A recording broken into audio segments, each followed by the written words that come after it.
everyone, are you ready for another adventure? It's me, Woki, and I'm back with another Fake Grand Order video, and August is almost coming to an end, which means September's rolling around. So it's once again time to take a look into the future and see what events and banners are coming to the game. That's going to be today's video.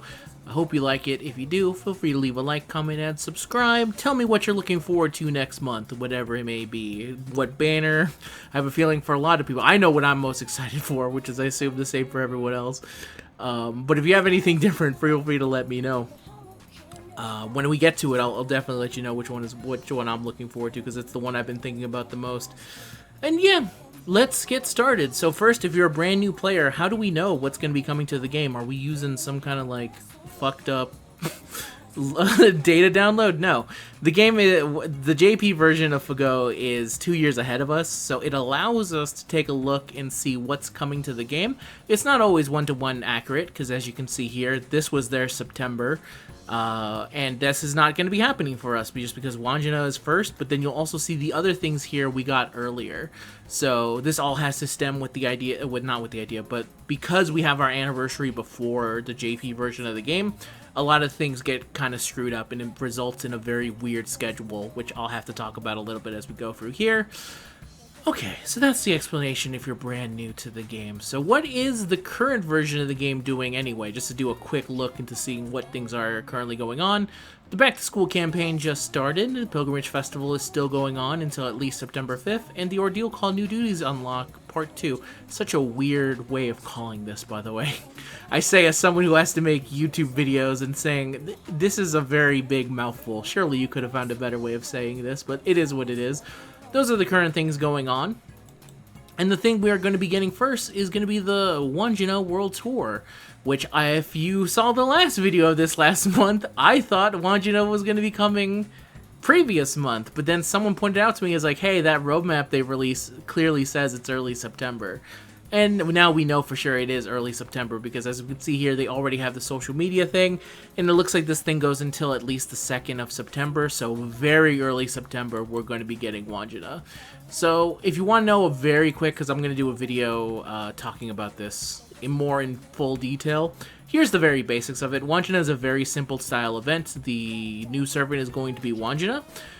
Anyone who has cleared Fuku can participate in this, but if you have not cleared Tunguska, they already warned you, hey, there's spoilers for Tunguska in here, which is funny. But you can always do what some people do, which is skip the story, it gets stored into your thing, and then you can read that later after you've beaten Tunguska.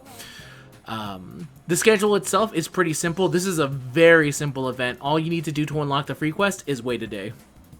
So the prologue and main quest act 1 will be activated, and this will go until, let's see, 1, 2, 3, 4, 5, 6 days or so. Not too bad.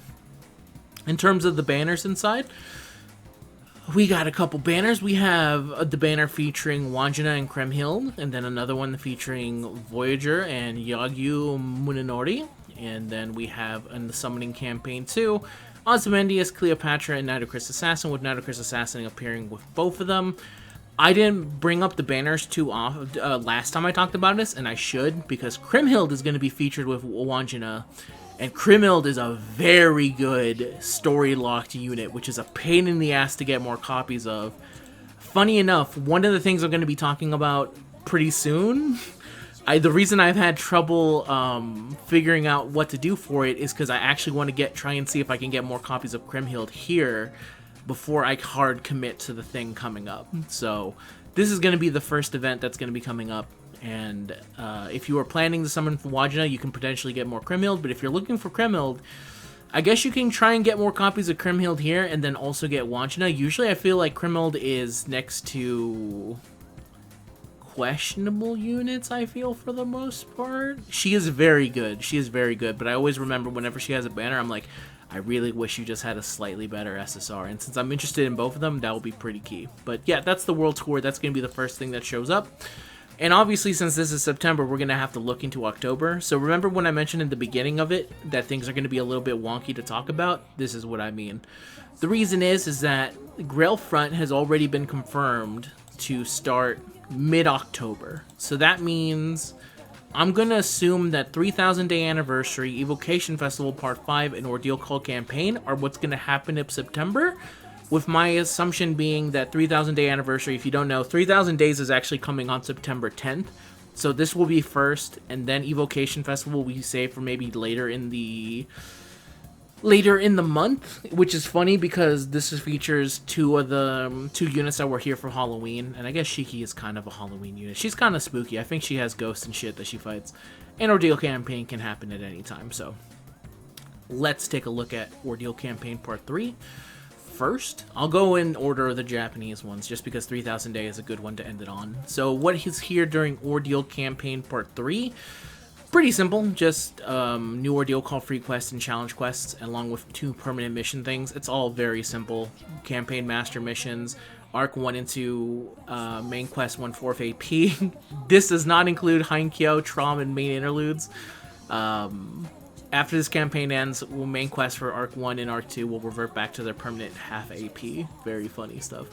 In terms of a banner that will be featured here, this is pretty simple. It's Sigurd, Shihwandi, Valkyrie, Concert U, and Red Hair, with Red Hair being story locked, as is Concert U.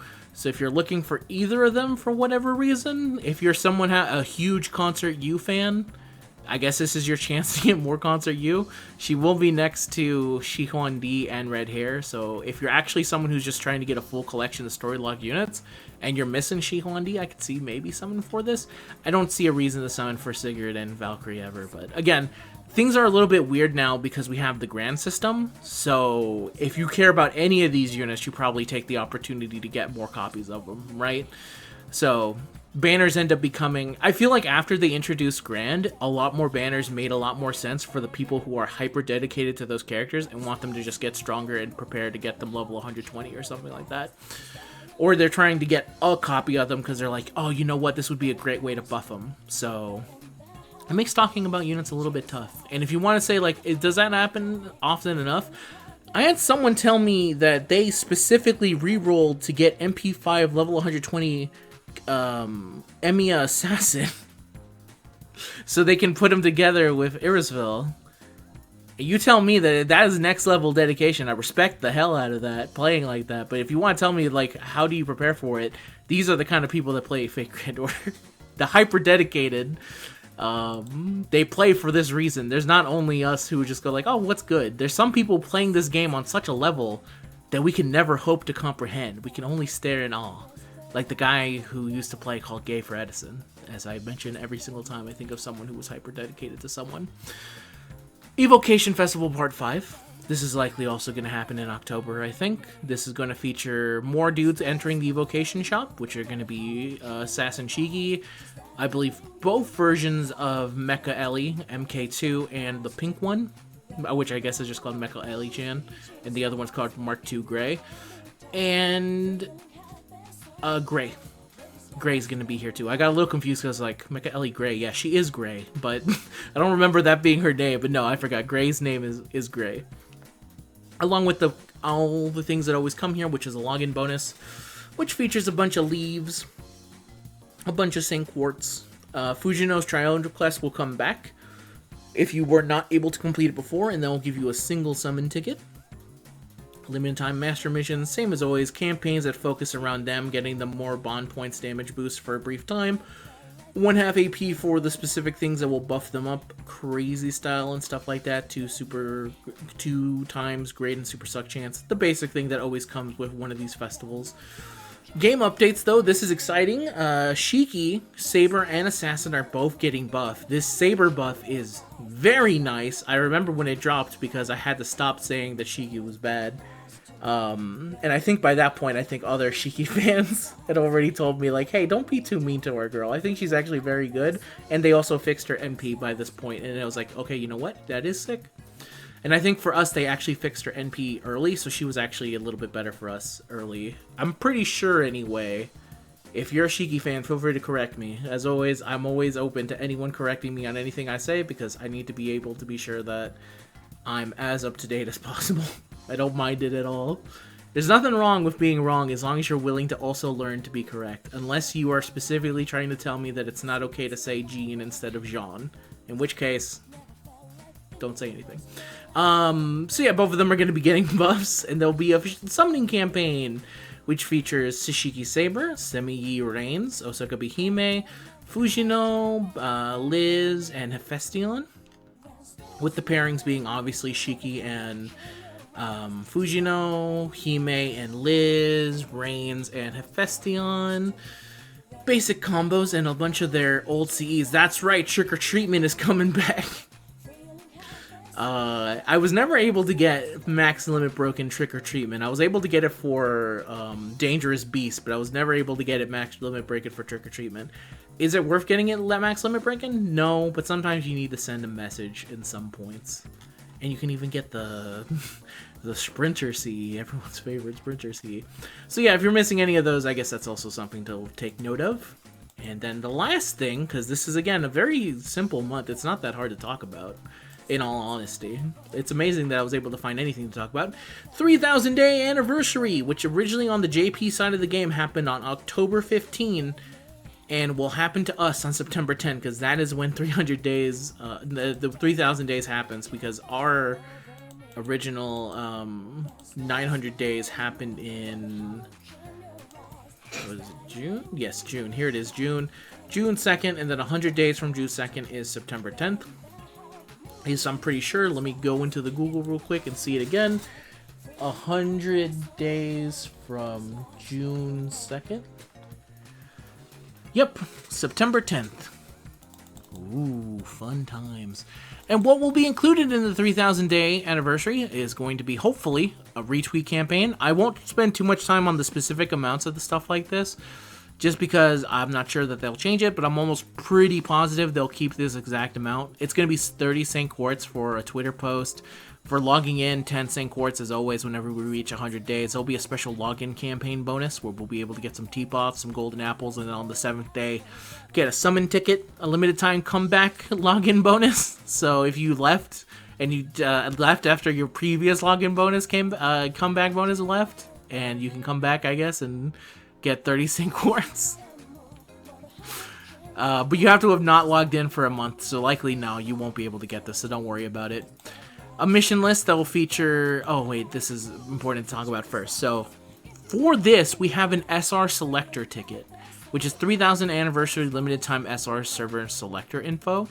A special ticket will be sent to the present box to exchange versus in the Da Vinci shop. The selected SR will join your roster temporarily, removed from the roster after the end of the month if requirements are not met. All you have to do is reach the first Ascension and Bond level 3 for the servant to join the roster permanently. You can only pick one SR servant upon which the ticket will be consumed afterwards and the exchange shop is closed.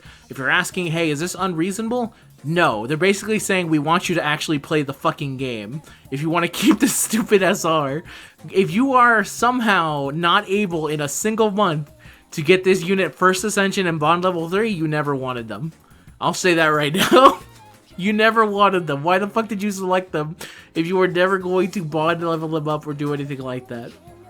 Of course, you can also use them for probably an MP copy, and they'll just be like, okay, sure. All the requirements will have already been met, so they're like, we can't take it away from you. I was wondering if I should do a deeper video on this, but I feel like it's not needed just because the SR selector is really, really up to a lot of personal choice here. Like, when I was looking for it, if you want to know my specific choices of it, which are 100% based off of just personal account and personal want, it's Barghest, who's in Saber. I can only pick one of these, but my choices came down to wanting Barghest, wanting Krimil, who's down here in Berserker. There's a part of me that really wanted the mice, but I believe that I already have Daikokaten NP4, so I'm not sure if I want to get NP5, just because I do plan to still summon more when Super Bunyan gets a banner again, so that would be my way of getting more copies, because I'm obviously chasing for more copies of Super Bunyan to make her even better at farming. But you can see there, those are all mine. They're all based off of various things, like I want to get Daikokaten to be my Grand. I like Kriemhild. I would love it if she had a little bit more power. Barghest, I also want to potentially get banned. I don't want to ban Barghest. That would be terrible. I want I want Vargas to join my band. No, nothing like that. I want Vargas to be my grand. There we go. I want her to be my grand, so I need more copies. And originally my plan was, okay, if I get more copies of Archer, then Archer will be my grand, and I'll pick a new Saber grand. And then you know what ended up fucking happening? I got 2 MP copies of Archer Vargas, Summer Vargas, which is the same number I have for fucking Saber Vargas. To get a... It's very hard to get them to level 120 when it's a 4-star. It is doubly hard when they are specifically story locked. It is maybe one of the most annoying things that you have to do in this game. So, for that reason alone, with me using that logic, that's what I would have wanted. Some other choices would have obviously been Don Quixote, but I believe that Don Quixote has a banner coming up that I'm likely going to be summoning on. Don Quixote is also likely in the candidacy for my grand. Maybe I should do a video at some point just talking about like me trying to figure out who I want for grand, because it is the ultimate comp. It is like the ultimate like I feel like when you pick your grand servants, you really should be picking it based off of you and what it has to say about you. When you look at my grand choices, I hope you look at them and you see that's a choice that he would make. He did not pick those because those were the best options. I can see that this man loved these characters and he went for them, but maybe that's a deeper conversation. So yeah, this is a good way of asking. If you would be interested in having a more like, hey, I understand what you're saying, but I really don't know anything about these characters, a video talking about each one of them would greatly help me. Let me know, and I will make that video for you. But my current idea was like putting a video after I finish Krimild and kind of going like, okay, I think I know who I'm picking, and that's how I'm going it off of and trying to go that way. Otherwise, let me know. A lot of times, some videos I don't do just because I'm like, well, that's so personal, but if someone needs that video, I'll do it for them. This is one of those cases because I would talk about every single one of these dudes, and there's so many fucking choices to pick from this goddamn SR selector. But anyway... So when you get your SR, there's going to be a lot of missions related to them, and if you complete all these missions, this is how you will be able to complete them. Is that with this specific exchange servant, do all this, which is like clear any 10 quests with them, do a bunch of like just reaching them to a higher level, final ascension, raise up their skills, get some bond. Like that's what I'm saying. Like if you somehow lost access to this servant, not only did you not really want them, you also didn't want the same quartz that comes with farming their bond. It is so funny. And this might be the first ever mission that said, hey, play of my voice room, which is funny enough to think about. Very easy missions to complete though. Other campaigns that will include ×2 EXP when gaining levels with the exchanged SR servant. Bonus quest on all damage bonus on all quests with the exchange 4-star servant. Targeted servants will have the 50% damage bonus for every quest, and then Ember Gathering will be better. When I talk about this event in detail later, to talk a little bit more about it as its own separate video, I'm gonna have to look to see if this ×2 EXP gain means that it also applies to someone that you're getting an additional copy from, because I'm not sure about that. But if it is true, this would be a great way to get to someone to level 120 that was already planning. It would be a great way for leveling, that's for sure. I'll have to look into this. And then the summoning campaign, which is of course the biggest thing to come out of 3000 Day. It's not only the SR selector, it's the fact that Morgan and Castoria are both coming. So in September, this is your chance to get Castoria and or Morgan. If you are brand new to the game, I cannot stress enough how much easier the game gets if you have Castoria. This is one of the most used units in the game. Since release, Japan, they just did a anniversary thing where they said, hey, so what was the #1 unit that was most used throughout the years? And it was like Waver for year 1 up until Merlin, and then when Merlin came out it was Merlin, and then when we had the quick meta it was Scotty, and then when Castoria released, she has been the #1 most used unit since release, non-stop. Think of any other gacha that you play, and this is the #1. This is bordering on Street Fighter 6. If you imagine when Ken was at his strongest, what if it was just 4 years of Ken? Nothing but Ken dominance. That's what Castoria is doing right now. So she's absolutely an important unit to get if you do not have her. And in case if you don't want her, then you don't want her. That's perfectly fine. I'm not saying how to play your game, but if you're a new player, I would suggest heavily trying to get for Castoria. And Morgan is, of course, also a fantastic berserker and plenty of favorites. I'll also say it's very lucky that both of these are also fan favorites. So even if, for example, someone who was a fan of Saber who joined the game, they're like, I didn't even know that Saber was that good. I was going to pull on her because I saw that she looked exactly like Saber. And the same was probably true for Morgan. But yeah. Also, these Raid of Craft essences will also be included. So getting ever to get more copies of Glaucister in 2018 is also kind of nice. Very cool. And that is what it's looking like for the upcoming month of September. Not very much when you look at it. A lot of my talking was literally just saying, holy shit, all the things in 3000 day anniversary. But if you actually thin it out, I don't feel like that's very much. Wandjina will be here on the 1st. Actually, what do they call Wandjina now?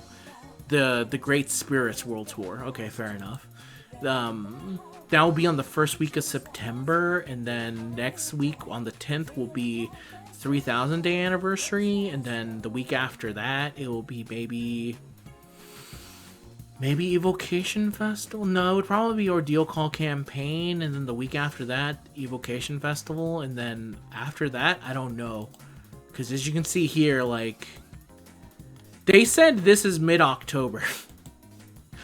I don't know what the fuck they plan to release in mid-October, because it currently looks like the only thing that would really be there is them. Them and maybe Ordeal Call Campaign Part 4, they could maybe put in 29 million downloads. We get a little bit of a bonus thanks to Thanksgiving. We have a Thanksgiving-specific event that they can kind of put during Thanksgiving. And we should normalize a little bit before December. Before everything will be normal by the end of the year, and then we have to start to catch up all over again. But anyway, that's what's coming up. Again, now that we've reached the end of the video, thank you very much for watching. As always, you can leave a like, comment, and subscribe. It does help out the channel a whole bunch. I'm trying to see if I can get to 5,000 subscribers by the end of the year, which I would have thought would be impossible just because I got to 4,000 this year. And I said, oh, that's great. I can't wait another year or a year and a half to get to 5,000. And then the channel just keeps growing, and it's super humbling. I bring this up constantly because I'm just like, holy shit, I can't believe it's happening. It's crazy. But yeah, you can see that. You can see any of the other videos I currently got go for. I got a lot of things cooking up. It's gonna be October pretty soon. The reason that I keep also probably hammering home how much I need subs is that I'm going to be doing spooky stuff during October, and YouTube hates that. But I love it. 13 Nights of Halloween, I'm already preparing everything in my head. I already know that I'm the thing I'm going to be running with my brother, Nux. We already talked about what game we're going to be playing during October for that. Zen, I've been in contact saying, like, we're going to be watching some more old Halloween commercials when you can. He said, bet, we will. So, I'm looking forward to a lot of things. I already got 2 guests lined up, the ones that are always there. And I can always find D-Free and say, like, hey, man, we have to continue Silent Hill 2. The people, for anyone who was waiting for the second part of Silent Hill 2, the yearly series that we plan to do until the end of time. But yeah, I had to find the other guests. But anyway, I'm talking too much at this point. Thank you very much for watching once again, and I'll see you guys in the next video, whatever it may be. You guys have a good day now. I'll see you guys next time. Peace out. Bye-bye.